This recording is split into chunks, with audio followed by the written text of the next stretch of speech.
1987 में हैदराबाद के नजीम के पास था। नीलामी की भनक लगते ही स्विट्जरलैंड तक गई एजेंसी। देश के चर्चित घोटाले, मर्डर, रेप, अपहरण। आपने अक्सर सीबीआई को ऐसे ही मामले की जांच करते हुए सुना होगा, लेकिन सरकार ने इस बार सीबीआई को एक सिक्के की तलाश का जिम्मा सौंपा है।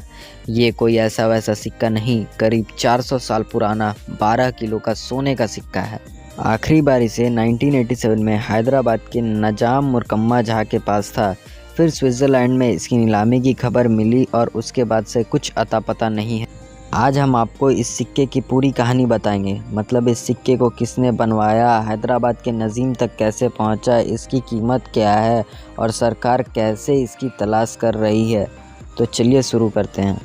जहांगीर ने अपने आत्मकथा तुजुक ए जहांगीरी में 1000 तोले यानी करीब 12 किलो के सोने के सिक्के का जिक्र किया है, जिससे उन्होंने ईरानी शाह के राजदूत यादगार अली को तोहफे में दिया था। फ़ारसी कैलेंडर के मुताबिक यादगार अली जहांगीर के शासनकाल के 8वें साल के 19 तारीख को आए थे। अंग्रेज़ी कैलेंडर के मुताबिक वो तारीख 10 अप्रैल 1612 रही होगी, यानी अब उस घटना को 410 साल बीत चुके हैं। उस सोने के सिक्के की भव्यता का बखान करते हुए यादगार अली ने लिखा था, कौबक-ए-ताली यानी सोने के सिक्के का व्यास 20.30 सेंटीमीटर और वजनीय 11,935 ग्राम का था और इसे आगरा में ढाला गया था। सिक्के को ढालने वाले टकसाल के कारीगरों को खूब पैसा दिया गया था, क्योंकि उन्होंने न सिर्फ सिक्का बनाया था बल्कि उन पर फारसी में कहावतें भी लिखी। अब सवाल उठता है कि अगर जहांगीर ने 12 किलो के सोने का सिक्का ईरान को तोहफे में दिया था, तो फिर यह हैदराबाद के नजीम तक कैसे पहुंचा, जिसे अब सीबीआई खोज रही है।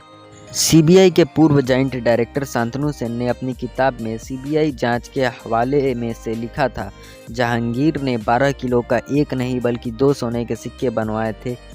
इनमें से एक ईरान के शाह के दूत यादगार अली को तोहफे में दिया गया था, जबकि दूसरी हैदराबाद के निज़ाम की संपत्ति बन गई थी। निज़ाम तक पहुंचने की कहानी भी बड़ी रोचक है। ईश्वरदास नगर की किताब फातुहत-ए-आलमगीरी के मुताबिक 1695 में मुगल बीजापुर पर कब्जा करने निकले थे। उनके पास खाने पीने के सामान में कमी होने लगी। ऐसे में औरंगज़ेब ने मनसबदर गजाउद्दीन खान, बहादुर फिरोज जंग, रामानस्त खान, अनामुल्लाह खान के पहरे में 5000 बैलगाड़ी पर अनाज लादकर पहुंचा दिया गया। इससे बीजापुर जीतने में लगे औरंगज़ेब के बेटे शाह आलम की सोने में नया जोश जाग गया। औरंगज़ेब ने इसके बदले गजाउद्दीन खान बहादुर फिरोज जंग को 1000 तोले के सोने का सिक्का दिया था।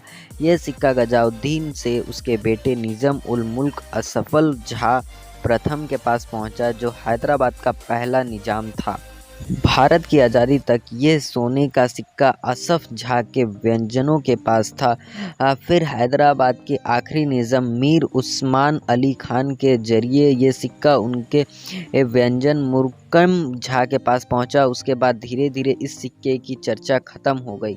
1987 में भारत सरकार को स्विट्ज़रलैंड में एक बेशकीमती सोने के सिक्के की नीलामी की खबर मिली। वहां मौजूद भारतीय अफसरों ने सरकार को बताया कि जिनेवा के होटल मुगल दुनिया के जाने माने नीलामकर्ता हेज़बर्ग फैंडमैन ऐसे 11,935 ग्राम सोने के सिक्के की नीलामी कर रहे हैं। ये नीलामी 9 नवंबर 1987 को पेरिस के एंट्रोवेज बैंक की जिनेवा ब्रांच की मदद से की जानी थी। सरकार को जैसे ही पता चला कि ये जहांगीर की 12 किलो की सोने का सिक्का है, उसे फौरन टोह लेने के लिए सीबीआई को लगा दी। सिक्के की तलाश में सीबीआई स्विट्जरलैंड तक पहुंची, हालांकि उसे हाथ कुछ ठोस नहीं लग सका। हाँ, ये ज़रूर पता चला कि मुर्कम झा 1987 में 2 सोने के सिक्के की नीलामी की कोशिश कर रहे थे। इनमें से एक सिक्का 1000 तोले का था, जिसकी कीमत 1987 में करीब $16 मिलियन थी। आज के एक्सचेंज रेट के मुताबिक यह करीब 126 करोड़ रुपए हुए। मौलाना आज़ाद नेशनल उर्दू यूनिवर्सिटी के HK. Sherwani centre for Deccan studies के इतिहासकार सलमा अहमद फारूकी के अनुसार, सीबीआई के स्पेशल इंटरगेशन यूनिट एक्सआई को लीड कर रहे एक सुपरिटेंडेंट रैंक के ऑफिसर 1987 में anti and art treasure act 1972 के तहत इस मामले में एक केस भी दर्ज किया था।